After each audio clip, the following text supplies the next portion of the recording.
자, 두 분을 왜 모셨냐? 자, 보이스피싱 같은 대화를 나누는데 지금 저희가 이제 그 개별 범죄는 안 다루는데 이것은 우리가 그 지속적으로 사회가 관심을 가져야 되는 조직 범죄 아닌가? 네. 구조적이고 조직적인 범죄는 중간중간 다룹니다. 그 중에 하나가 저희는 조직 보이스피싱이라고 생각하는데 이거는 사기꾼 하나가 네. 어느 날 개별 범죄를 저지른 게 아니라 이거 굉장히 구조적이고 조직적인 범죄죠. 맞습니다.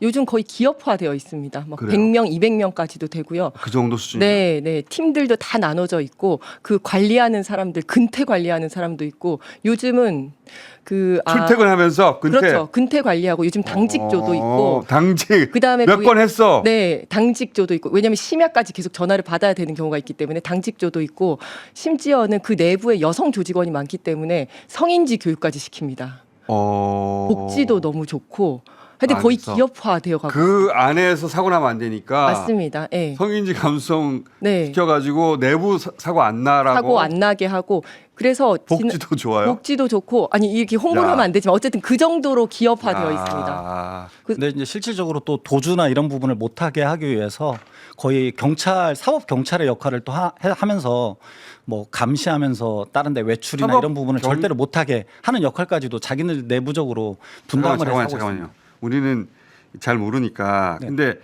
이제 이 보이스피싱 얘기를 들으면 제가 이 보이스피싱 이번에 저희 한 1년에 한 분씩은 다루거든요. 네. 어떻게 지나가는가 알려드리려고.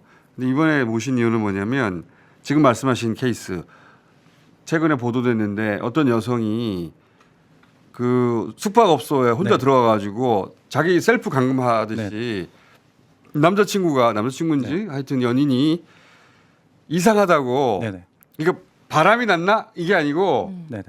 이 여자친구 행동이 이상하다고 신고를 해서 이게 알려진 거잖아요. 그 글을 제가 썼습니다. 아 그래요? 네. 그 내용을 좀 알려주세요. 모르시는 분들을 위해서 네네. 어떻게 된 사연인 건지. 실제로 한 6개월 정도 동거를 하고 있는 사실혼 관계에 있던 사이였거든요. 그런데 근데 그 여자친구가 원래 출장이나 어딜 가면 예. 항상 낯선 곳에 막 풍경이나 이런 걸 그렇겠죠, 찍어가지고 당연히. 남자친구한테 막 수시로 보내고 이러는데 근데 이번엔 출장 간다고 해놓고 일주일 동안 제주도로 출장을 간다고 한 거예요. 했는데 근데 5일 동안 아무 연락이 없는 겁니다. 이상하지. 그래 왜냐면 걱정되지. 네. 출장을 가긴 간다고 했는데 5일 동안 이 친구가 왜 사진 한 장도 안 보내지라고 생각을 한 겁니다. 근데 그때 마침 전에 같이 그 위치 웹을 설치했던 거가 생각난 겁니다. 그래가지고 보니까 강서구 모텔로 찍히는 거예요. 그러면 보통은 연인 관계면 이게 모텔에 갔구나. 바람이 났구나라고 그렇죠. 의심해야 되는데 어떻게 경찰에 신고를 했지? 맞아요. 그래서 통상은 이게 네. 만약에 여자친구에 대한 신뢰가 없었으면 본래 요즘 바람이 이제 우리 위원장님 잘 아시지만 간통죄가 없어졌거든요. 형법상. 그래서 위원장님 나 깜짝 놀랐어요. 바람에 대해서 아니, 저 바람에 대해서 잘 몰라요. 그래서 경찰이 개입할 수가 없습니다. 네. 네. 바람 피는 거에 대해서 경찰이 개입할 수가 없습니다. 네, 바람을 잘 몰라요. 아니, 워낙 또 이게 네. 저희 경찰 선배이기도 법에 대해서 하지만 잘 네, 네. 네. 변호사이시기도 하시기 네. 때문에 제가 뭐 쉽게 말씀드리기 어려운데 근데 그래서 그 유추 앱을 설치했던 게 생각난 겁니다. 그래서 강서구 모텔로 지키니까 처음에는 의심을 한 겁니다. 이분도 스스로. 그렇겠죠. 네네. 그게 당연하죠. 네네. 근데 고민을 하다가 그래도 내 여자친구가 절대로 그럴 리가 없다라고 생각을 해서 본인이 하루 정도 고민을 하다가 경찰에 신고를 한 겁니다. 근데 그 이상한 점은 있죠. 왜냐하면 설사 자기를 속였다 하더라도 그 숙박업소에 계속 있는다는 거 너무 이상한 거죠. 거기서 이상한 걸 찾아내야 되는데. 네. 그리고 연락도 안 받고 그렇지. 연락도 안 네. 되고 하니까 더 맞습니다. 이상했던 거죠. 그렇지. 간통대에 대해서 잘 아시는 우리 법에 대해서는 잘 알죠. 지금은 폐지됐습니다. 네, 바람은 잘 모릅니다. 시원한 바람밖에 모릅니다. 그런데 이 남자친구가 정확한 판단을 한 거죠. 네, 맞습니다. 예. 그게 아마 복합적으로 생각했을 것 같아요. 처음에 의심하는 게 인지상정이고, 네. 근데 그러다가 그렇지만 안 움직인다고 이렇게 오랫동안. 네. 그리고 설사 그렇다고 하더라도 의심하지 말라고 뭔가 전화를 받아줘야 되는데 전화도 안 받는다고. 이건 범죄적인 상황인 거다 이렇게 생각을 했다. 그래서 네. 경찰에 신고했고, 네네. 그다음에 어떻게 됐어요? 그래서 실질적으로 경찰하고 그 숙박업소를 찾았는데 네. 처음에는 그 여성분도 거의 가스라이팅을 당하고 있는 상황이어서 도대체 남자친구도 네. 믿지 못한 겁니다. 어떤 논리로 거기까지 멀쩡하게 사회생활을 하던 여성이 자기를 셀프 감감하게 된다는 게 도대체 어떤 논리로 그렇게 이게 아니 근데 제가 가스라이팅을 당한 거예요? 이게 이제 네. 그 시나리오를 봤는데 굉장히 복잡하고 굉장히 정교합니다. 어떻게 당해요? 네, 옛날에는 기관사칭형이라고 해서 아 검사인데요, 검찰청 누군데요, 계좌가 뭐 도용됐으니까 어디로 잘 돈 듣다 보면 보내세요. 중국 발음인데 네, 예. 그럼 바로 알잖아요. 예. 그래서 요즘은 그 방법은 쓰지 않고요. 어떻게 합니까? 여러 가지를 통합니다. 이제 일단 저기 카드 배달원이 아 카드 신청하셨죠?라고 전화를 해요. 카드 배송합니다. 하면 저 카드 신청 안 했는데요. 당연히. 아 그러면 명의 도용 되신 것 같은데 뭐 땡땡땡땡땡땡땡 고객센터로 연락 한번 해보세요. 이거 끊어요. 그냥 본인이 뭐지 이러면서 땡땡땡 고객센터로 전화를 하면 아 고객님 아 명의 도용되신 것 같습니다. 잠깐만요. 네. 그러면은 그 땡땡땡땡이 믿을 만한 카드 회사라는 게 많지가 않잖아요. 네, 신뢰할 만한 금융기관일 텐데 네. 그 금융기관 번호로 전화할 거 아닙니까? 그러니까 가르쳐줘요. 아 여기 고객센터가 1588에 7474로 돼 있네요. 예를 들면 이러면 이제 일단은 그 번호로 전화를 하잖아요. 그렇지. 그 네. 카드 배달을 했다고 하는 사람이 네. 여기 봉투에 여기가 출발이야. 네, 여기가 출발이에요. 네네. 그러면 1588 땡땡땡땡으로 전화를 했더니 아, 성함요 이렇게 쭉 한 다음에 아 선생님 명의 도용되신 것 같습니다. 링크 하나 보내드릴 테니까 여기에다 필요한 내용 쓰십시오. 링크를 클릭하는 하는 순간에 해킹이 휴대폰이 됩니다. 해킹되는 거구나. 그러면 그 이후에 112로 전화하든 금융감독원으로 전화하든 전부 다 보이스피싱 조직원이 다 받는 겁니다. 112로 전화를 해도 실제로 경찰관 같이 똑같이 받습니다. 그 정도로 훈련돼 있어가지고 네. 그러니까 자기가 클릭한 것이 이게 해킹 툴이라는 걸 모르는 그 순간부터는 당하게 돼 있는구나. 맞습니다. 112로 전화했는데 경찰에서 뭐라고 하니까. 네, 그렇죠. 네. 근데 경찰이 호텔에 가 있으려고 할 일은 없잖아요. 이게 그러니까 그다음부터 중간에 어떻게 되는 거예요? 몇 단계가 있는데 그러면 아 카드는 취소해 드렸고요. 혹시 돈이 빠져나갈 수 있으니까 자산 보호 신청해 드리겠습니다. 금융감독원에서 연락하면 전화 받으십시오. 다단계다 진짜. 맞아요. 팀이 4개쯤 있습니다. 그러면 금융감독원 땡땡땡 과장입니다. 자산보호 신청해 드리려고 했는데 계속 거부가 되는데 혹시 형사사건 접수된 거 아닌지 검찰 형사조회 24.kr 접속하셔서 확인 한번 해주십시오. 본인이 직접 들어가요. 딱 들어가서 보면 김어준 구속영장 발부 수배 이렇게 딱 뜨는 거예요. 이 사람 난 아무 잘못도 없는데. 아무 잘못도 없는데 그럼 이 사람이 완전 이제 멘붕이 되는 거죠. 아 선생님 지금 명의 도용 되셔가지고 수배가 되신 상태입니다. 그렇게 연결하는구나. 네, 검찰청에 누구누구 검사님께 한번 연락해 보십시오. 담당 검사로 되어 있습니다. 이러면 검찰청 전화로 전화를 하는데도 배우가 여러 명이네. 네, 네네. 검찰청 전화로 전화를 하는데도 이미 해킹이 됐잖아요. 그 바로 옆에 있는 다른 팀에 있는 조직원이 받는 거예요. 검사입니다. 아니 당신이 그 사람이야라고 하면서 막 화를 내요. 여기서. 지금 수백억 원대의 피해가 생겼고 70명, 80명이 피해자가 지금 당신을 찾겠다고 난리 너무 쪼는 거예요. 어떻게 하는 거예요? 네가 모르는 사이에 네 명의가 도용돼 가지고 난리가 났어. 난리가 났다. 당신 잡히면 큰일 나 이제. 큰일 났다라고 하면서 엄청나게 겁을 주는 겁니다. 당신 수배됐다 막 이렇게 얘기를 하면 저는 그런 적이 없다. 제가 뭐 어쩌고 저쩌고 막 이제 그렇지, 얘기를 당연히. 하잖아요. 그러면 약간 누그러진 척하면서 그러면 금융감독원에서 하는데 무조건 협조하라. 그러지 않으면 바로 구속된다. 막 이런 얘기를 합니다. 그러면 아까 그 금융감독원 사람이 다시 전화를 해가지고 아 선생님 너무 놀라셨죠라고 하면서 그러면 전수조사를 해야 된다. 선생님의 돈이 합법적인 자산인지 아니면 불법적으로 이렇게 된 자산인지를 전수조사해야 된다. 일단 안심 계좌로 다 보내셔서 저희가 확인한 이게 시작이에요. 안심 계좌로 안심 다 계좌 보내라. 확인한 다음에 당연히 이제 끝난 다음에 다시 돌려드리겠다. 1차로 그렇게 다 뽑아가고요. 2차로 그럼 현금 다 뽑아 그때. 다 뽑아갑니다. 2차로 선생님 이거 말고 보험이나 예적금 있으시면 그것도 확인해야 됩니다. 다 뽑아가고요. 세 번째 이게 놀라운 수법인데 대출까지 발생을 시켜서 뽑아가요. 대출을 하라고 한다고요? 대출을 어떻게 발생을 시키냐면 이게 시나리오의 놀라운 점입니다. 대출을 어떻게 발생시키냐면 선생님 계좌가 범죄에 이용됐기 때문에 저희가 대출이 안 되도록 락을 걸어놨습니다. 만약에 대출이 되면 지금도 범죄에 이용되고 있다는 뜻인데 혹시 대출되는지 한번 해보시겠습니까? 대출이 당연히 되죠. 그러면 지금도 이용되고 있다는 거다. 지금 원격 조정 당하고 계신 거다. 그거 전부 다 여기다 넣으셔라. 이래가지고요. 김군일파라고 아주 유명한 보이스피싱계의 삼성이라고 불리는 데가 있거든요. 예, 아직 김군일을 못 잡았는데 거기서 이걸 만들어가서 한 명한테 41억을 뜯었습니다. 대출까지 다 해요. 네, 완전 탈탈 터는 거예요. 정말 악랄한 사람들이에요. 김군일파라고 하는 이 보이스피싱파 네. 굉장히 유명합니까? 네네 김군일파가 저기 2023년도에 만들어져 가지고 베이징을 근거지로 해서 했었는데 지금 저기가 특정된 조직원만 104명입니다. 저기 보면 경찰이 파악한 것만. 네 특정된 것만 그러니까 그 특정 안 된 사람들도 있는 거죠. 제일 위에 총책이 있으면 근태 관리 있고 자금 관리 있고 조직원 관리 있고 격리 담당 있고 수거책 있고 쭉쭉쭉 있고요. 금융감독원 사칭, 검사 사칭, 수사관 사칭, 중국 다렌 신규 조직원이 제일 밑에 있잖아요. 그러니까 위에는 다 저렇게 팀을 이루어서 하는 거고요. 그러니까 우리가 접하는 것은 중국 다른 신규 조직원 정도고 네, 맞습니다. 그 위에 1선, 2선, 3선 그 위에 관리자 그 위에 총책은 우리가 본 적도 없는 본 적도 없습니다.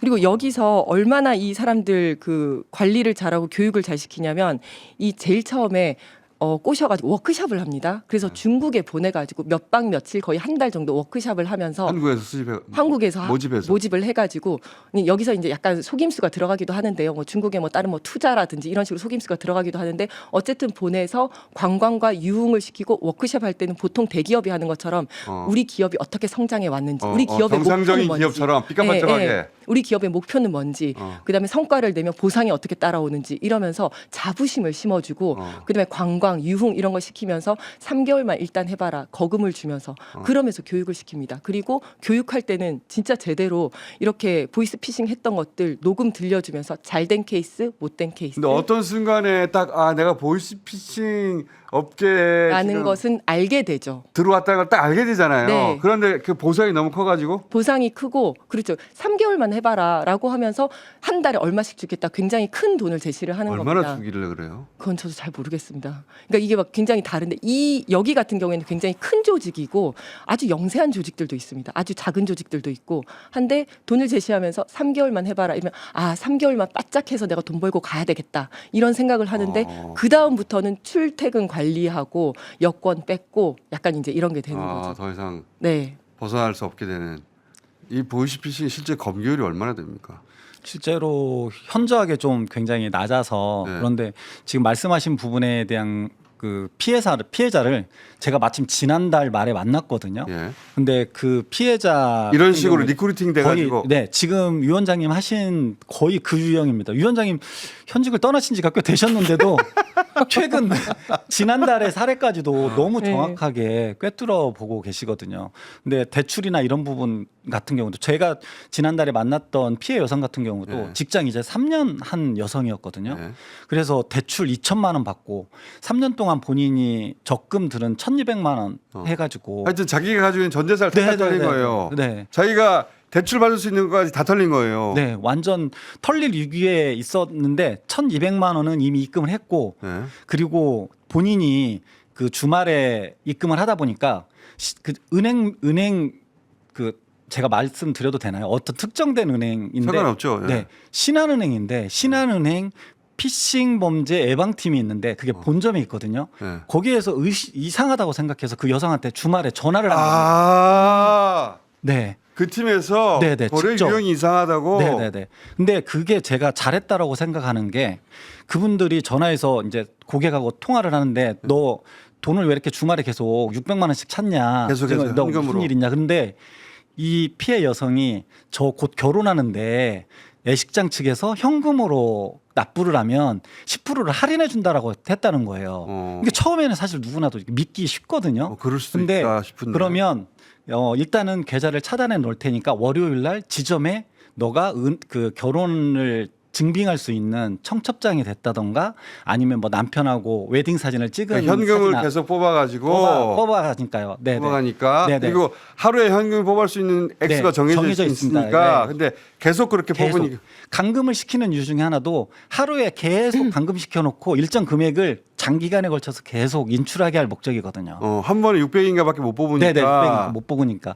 그래서 월요일 날 그 찾아가라. 송파구에 있는 어. 지점을 찾아온 겁니다. 그래서 이제 본점에서도 얘기를 해준 거죠. 이 고객이 들어오면 혹시 그 결혼한다 그러는데 청첩장이나 이런 걸 확인해라라고 했는데 보이스피싱 의심된다. 네네네네. 어. 근데 안 가져온 거예요. 안 가져오고 자기는 찾아야겠다고만 얘기를 하니까 그때 은행원이 저희한테 이제 112로 신고를 하신 아, 거죠. 은행원 판단이 주요했네 정확하게. 네네네. 그래서 아까 그 셀프 감금을 또 궁금해하셨잖아요. 셀프 감금 이제 모텔로 가라고 하잖아요. 그게 이제 어떻게 이어지냐면, 그러니까 왜냐면 옆에서 은행원이 저런 얘기하고 하니까 이제 다른 사람들 못 만나게 하기 위해서 모텔로 가라, 호텔로 가라라고 하는데 그게 무슨 임시 보호 관찰 받아야 된다. 뭐 이런 얘기를 합니다. 임시 보호 관찰 받기 한국 위해서는 법을 잘하는 사람이네. 그러니까 아주. 굉장히 이런 용어들을 쓰는 거예요. 전수조사, 뭐 임시보호관찰, 검찰 사건 조회 막 이런 말들 쓰니까 진짜인 것 같은 거예요. 그러려 지금 이제 공범 아니 저기 뭐 다른 조직에서 당신을 찾으려고 막 연락하고 할 거다. 그런 전화 하나도 받아서는 안 되고 혹시 당신 위치 추적해서 따라갈 수가 있으니까 임시 보호 관찰 받을 수 있는 어떤 모텔로 가라라고 지정을 합니다. 그러니까 이런 식으로 실패한 경우가 많아서 네. 그쪽에서 이제 더 진화해가지고 맞습니다. 아예 그런 사람 접촉을 못하게 네. 숙박 시절에 가둬버리는 거구나. 네네. 그리고 계좌 이체를 시킬 때도 우리 보통 그 큰 금액을 계좌 이체 시키면 보이스피싱일 수 있습니다. 유의하시오라고 뜨잖아요. 그렇죠. 그거조차도 알고 있기 때문에 뭐라고 하냐면 제가 문자 하나 보내드리겠습니다. 피싱 주의하라는 거 가셨죠? 네, 그거 아니라고 표시하시고요. 이러면서 싹 넘어갑니다. 아. 그리고 경찰이 곧 출동할 거라고까지도 얘기를 해줍니다. 경찰이 출동하지만 그 경찰도 전부 다 유착이 되어 있기 때문에 네. 이거는 특급 사건이어서 저희가 말씀드릴 때까지 엠바고를 네. 지켜주셔야 됩니다. 경찰도 모른다. 네. 무조건 당신을 구속하기 위해서 경찰이 출동한 출동하는 것이지 거다. 야. 당신을 도와주기 위한 게 아니다. 그래서 저희가 출동했을 때도 진짜 절대 믿지 않습니다. 다 거짓말하거든요. 네. 그래서 그 당시에도 제가 지난달에도 저희 경찰특공대에서 10년 동안 근무하다 나온 후배 경찰관이 있거든요. 그 직원은 이제 또 약간은 그 온탕과 냉탕을 오가면서 그 여성한테도 또 접근을 해서 또 진술을 들었고 이래야 되거든요. 그래서 좀 그 직원이 좀 거세게 얘기하면 또 한 직원은 여청과라고 여성 청소년과에서 청소년만 상대하던 또 직원이 있습니다. 베드캅, 베드캅. 그래서 가가지고 그 직원은 또 되게 타이르고 그렇게 하지 않으면 절대 믿지 말하지 않는다는 거죠. 절대 믿지 않습니다. 너무 오랫동안 네, 세뇌가 네. 돼가지고, 세뇌가 돼가지고. 가스라이팅이 된 거죠. 네. 그러니까 자기가 확실하다고 믿는 홈페이지 전화번호로 네. 다 확인을 했는데 내가 분명히 경찰로 전화했고, 내가 분명히 금융감독으로 전화했고, 직접 형사사건 조회했고 한 거거든요. 했는데 갑자기 경찰이라는 사람이 나타나가지고 막 말하니까 네. 아 이게 바로 그 사람들이 말했던 사람들이 말한 네, 네. 이미 나쁜 사람들이구나. 네, 네. 나는 구속되는구나 이렇게 생각하는 겁니다. 그래서 그 여성 같은 경우 순찰차를 타고 이제 경찰서마다 피싱 전담팀이 있거든요. 그래서 거기로 가는데 순찰차에서 경찰서에 도착해서 내려서 진짜 경찰관들한테 마지막으로 한 얘기도 진짜 금융감독원에 한 번만 더 확인해 주시면 안 돼요. 네. 아. 내가 김 과장님, 김땡땡 과장님이랑 직접 통화했다 이런 얘기합니다. 아, 야, 이거는 자세히 얘기해야 되겠다 진짜. 네. 이 사례들 네. 이런 유사한 사례가 엄청나게 많은 진짜 거잖아요. 많습니다. 그리고 대부분은 넘어가는 거고 네. 이 경우는 그 전에 그 남자친구의 네. 판단으로 그 막은 것이지 넘어가 버린 경우가 너무 많은 거 아니에요? 실제로 많습니다. 와. 이게 그리고 링크를 정말 조심해야 되는 게 링크들이 막 오는데 그 중에서 뭐 세금을 안 냈다라든지 아니면 우리가 다 택배 시키잖아요. 택배 뭐 주문하신 택배가 배송 중에 있습니다. 아래 링크 확인하시기 바랍니다. 이런 거 다 확인을 하잖아요. 이런 것들 아니면 저희 아버지께서 돌아가셨습니다. 장례식장 뭐 밑에 확인하셔라 이런 거 다 조심해야 됩니다. 실질적으로 부고장 같은 경우에는 위원장님께서 말씀하신 부고장은 경찰관들도 당합니다. 왜냐하면 경찰관들이 그 누구 돌아가시고 이러면 그렇죠. 그 조문 가는 거에 대해서 많죠. 굉장히 좀 민감하거든요. 그렇죠. 그래서 보면 설마 나한테 온 부고장이 어. 허위겠어라 그래서 실질적으로 저희가 아는 선배님도 그걸로 당했습니다. 그리고 그 부고장이 그 사람 전화번호로 갑니다. 저도 받았거든요. 정확하게. 저희 지역위원회 고모님이 돌아가셨다면서 그 고모님 전화번호로 온 거예요. 그래서 저희 아버지가 돌아가셨습니다라고 하면서 왔길 어머 이분이 돌아가셨다고 이랬는데 아 이거 누르면 안 된다 싶어가지고 물어봤더니 다 그걸 받았다는 거예요. 따로 전화를 해봤더니 멀쩡히 살아계시더라고요. 우리 이지은 위원장 정도로 이 전문가도 순간적으로 넘어갈 그럼요. 거예요. 예, 예. 이거 뭐 어떻게 해야 돼? 그럼 어떻게 해야 됩니까? 실질적으로 가장 좋은 방법은 네. 제가 생각할 때 요즘 보이스피싱은 진짜 사회적 재난이라고 생각을 하고 있거든요. 그러네. 네, 듣다 보니까. 실질적으로. 그래서 그 어떤 낯선 번호로 연락이 오거나 이랬을 때 뭔가 의심해 보는 것도 중요한데 내 판단에 맡기지 말고 이렇게 우리 유 원장님 같이 좀 이런 부분들에 대해서 잘 알만한 사람에게 유 원장님이 조언을 받는 거. 우리 네. 이지은 위원장이 옆에 있는 게 아니니까. 전화번호 공개해 주셨을 것 같습니다. 위원장님 전화번호를 공개해서 그런 의심스러운 번호가 올 때 네. 이지은 위원장 네. 목소리를 흉내내는 또 보이스피싱이면 어떻게? 있어요. 아니 있어요? 요즘은 그 딥시크라고 하나요. 아, 그래서 그렇죠. 가족 목소리를 그대로 따라해서 옛날에는 엄마 나 여기 붙잡혔어 뭐 살려줘 저는 딱 끄는 다음에 마치 그 납치범인 것처럼 전화해가지고 뭐 돈 얼마 보내라 이런 거 있었거든요. 근데 요즘은 이게 AI로? AI로 해가지고 목소리를 사람 목소리 비슷하게 흉내를 내는 거예요. 그 자식 목소리, 야, 어머니 목소리, 아버지 목소리. 이지은 위원장 목소리는 많이 공개됐기 때문에 이게 네. AI 학습시키면 네. 비슷하게 들릴 수 있거든요. 절대 거의 흡사합니다. 그러니까 네, 안 해법이 안 되고요. 되잖아 네. 그거 가지고. 그래서 지금 어제 마침 또 정부에서 그 대책을 발표를 했더라고요. 아, 그래요? 근데 저는 굉장히 효과적이라고 생각을 하는데 일단 지금 통합 대응단이 있는데 이거를 굉장히 확대를 시켜가지고 이제 경찰에서 신고받고 했을 때 보이스피싱인 걸 알면 바로바로 체계적으로 이제 좀 관리가 될 수 있도록 자 하고 이렇게 해야 될 것 같아요. 그러니까 보이스피싱 저희가 이거 제 기억으로는 1년에 한 번 정도씩 다루긴 했는데 큰 사건이 있을 때마다 듣다 보니까 이 진화의 정도가 1년에 한 번씩 다뤄서는 안 될 것 같아요. 네. 주기적으로 유형을 소개하고 유형을 알면 이런 게 나한테 왔네? 맞아요. 네. 네. 걸러낼 수가 있잖아요. 그러니까 지금 방금 설명하시는 거 듣기 전까지는 나한테 와도 걸렸을 것 같은데 싶을 정도거든요. 맞습니다. 근데 이제 그걸 자세히 듣고 나면 이렇게 하면은 보이스피싱이구나 네. 알 수가 있잖아요. 그 사례를 가지고 네. 한 달에 한 번 정도 소개해야 되겠는데 이거 계속해서. 근데 실질적으로 보이스피싱 조직들이 과거에는 이제 노인 어르신들 대상으로 하는 부분이었다가 또 최근에는 시나리오를 자기네들이 막 연구해가지고 만듭니다. 그래서 거기도 돈 벌려고 네. 그럼요. 예. 만들어가지고 네. 저작권처럼 자기네 조직 팔고 간에 막. 팝니다. 네. 그래가지고 최근에는 이제 젊은 여성들을 대상으로 하는 네. 부분에 대한 걸 하고 있거든요. 근데 오늘 또 이렇게 방송하면서 여성들의 이런 주의를 또 하기 때문에 네. 곧 머지않아서 또 새로운 기법이 맞아요. 또 나옵니다. 그러면 또 우리가 네, 알려주고 저희가 네, 또 그래서 네. 알려줘야 됩니다. 주기적으로 나오셔야 되겠다. 네. 오늘 그러면 첫 시간을 해놓고요. 네. 일단은 첫 시간을 했는데 요건 유형이 더 있을 테니까 일주일에 한 번, 한 서너 번 연속으로 하죠.